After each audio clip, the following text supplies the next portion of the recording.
For more on the trade data and the economy, Lin Zhang, assistant professor at the University of New Hampshire, who's an expert at China's digital economy and entrepreneurship.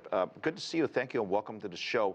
These trade numbers that we just saw, I guess I take it with a grain of salt because we had the lockdowns and everything seems to be distorted. But overall, I suppose it's positive. Yeah, definitely, it's a positive direction that we're saying. So I would say the Chinese economy is certainly in the midst of recovery from the lowest point associated with the second quarter's large-scale lockdown. And some of the surge in export that we saw in June and July could also be attributed to the ease of the previous manufacturing and supply chain issues. However, in comparison to rebound in June, the economy was actually a little bit weakened in July.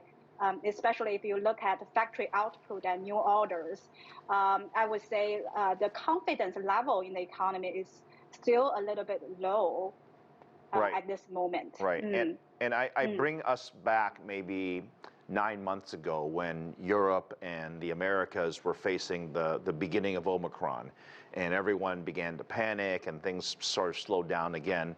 And fast forward to what we saw in the last couple of months, which was a sharp ramp up again in the economy. And I wonder, in China, if we're going to see the same pattern where there's the lockdowns, people are closed off, all of a sudden things ease up and everyone gets really excited and starts spending money, both businesses and consumers. Do you think it's going to be a similar track, or is it different for China? Right. So I think if you look at the current trade surplus, right? So we're talking about a kind of record high trade surplus. If you break up the sectors, you see, a major increase in things like travel goods, handbags, footwear, and road vehicles, right? So this is directly related to strong overseas demand, as you mentioned, in your American economy.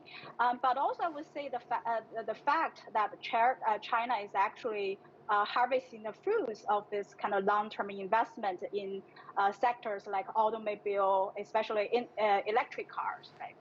And I would agree with you that once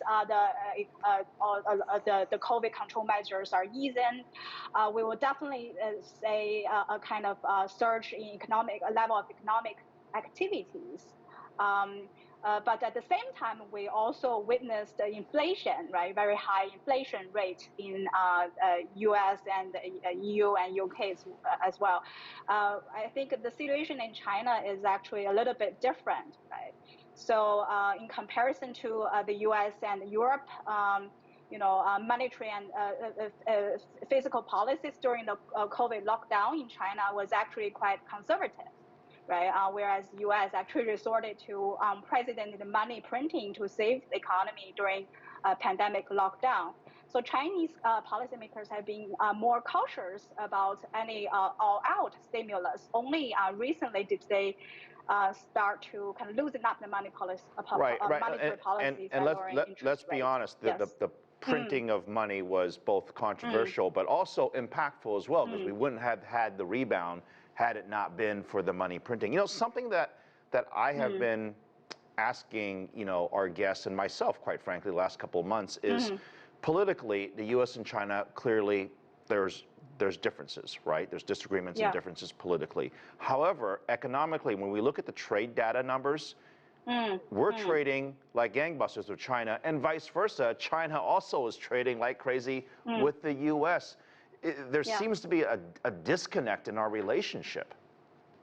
Yeah, right. So, I mean, the political is in a way disconnected from the economy in a lot of ways, right? So we see very strong economic bonds, economic relationships, despite recent controversies in, Taiwan and stuff. So definitely, I think the economic bonds between the U.S. and China, if you see from the export data, a lot of that is to the U.S. is still very, very strong. Right. I mean, they appear very friendly from that perspective. Just very quickly, the travel restrictions. I know that there was talk of easing travel restrictions. I know Hong Kong has eased some travel restrictions. And it almost feels like there's this sort of positive momentum that's gaining. And I don't know if you've heard anything or not, but I have to think that any change in restrictions that makes it easier is going to be positive for the economy. Do you feel the same way? Right, of course, right. We already see, as you said, restrictions on both international and domestic travel easing in China, right? And the government halved the quarantine times and eased a lot of the COVID prevention measures. And we see many parts of the countries have resumed normal activities, and also some of the international travelers already taken advantage of new policies. And you also see tourism recovering in many parts of the country as schools enter summer break in China. But also, we have to acknowledge that different parts of the country have had to reinstate COVID controls as new cases spike, right? Because of the highly infectious B5 variant. So definitely a very promising future in comparison to the second quarter. Let's end it on that positive note. I think a lot of people share your optimism. Lin Zhang over at the University of New Hampshire. Great having you. Great analysis. Thank you. Thank you.